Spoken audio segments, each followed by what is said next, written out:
This is a teardown of a Tripp Lite model BC350 350 VA battery backup. And it's a pretty hefty feeling unit, so I'm hopeful that it'll be pretty good on the inside. Oh, screws are a little too deep for my drill. Gotta use a screwdriver.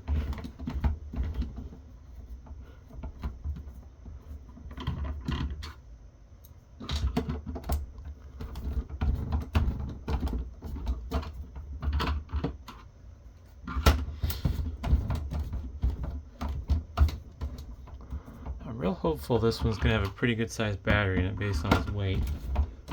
It's either that or it's going to have a nice transformer, but being that this is only a 350 VA unit, I'm not sure why it would have a big transformer.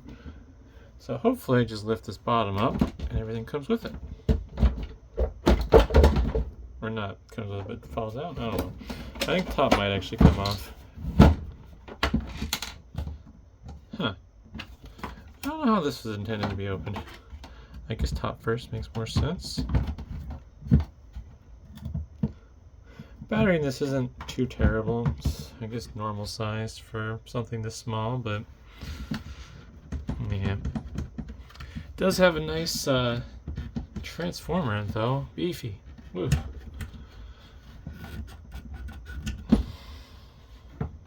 There's the battery. Really tightly nestled in there. It's impressive. 12 volt, 3.2 amp hour. Those appear to be F2 terminals, so standard-ish for a small battery backup. Runtime's not going to be great, but it's going to be something, I guess. Switch fell out. It was recessed in this top hole here. Alright, let's see here. How are we going to approach this?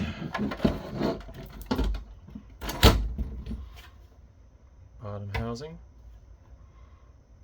Looks nice.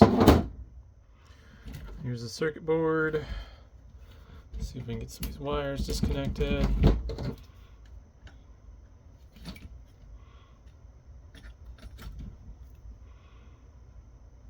Most of these are hardwired, soldered in.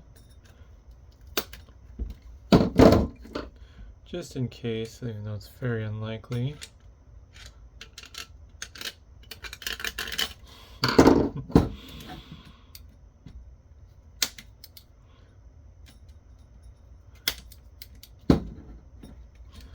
These usually don't hold much of a charge, if any. The capacitors in them are so small that it's not likely that you guys see anything too exciting coming from them for sparks, but never hurts to be safe. I do notice some things about this that are pretty typical, but I'm going to remove these wires first. There we go.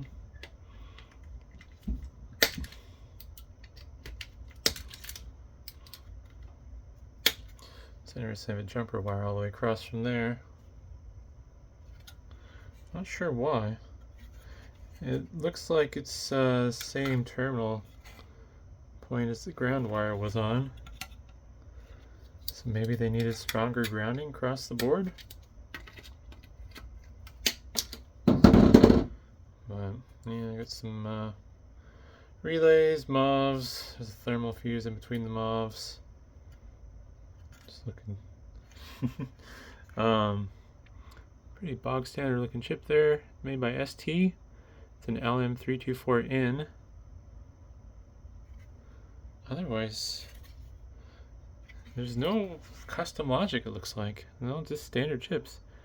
Our ST chip. Looks like the part number might be 692201 Rev A. And yeah, just looking at some of the stuff here population wise.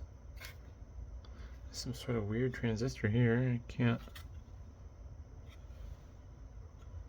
don't see a part. Well, there's a part number on it. It's just really faint. But yeah, I got two transistors here that are probably doing the DC to AC switching. Capacitor there, capacitors there. 30 amp fuse. Yeah. This could have had phone jack filtering from the looks of it.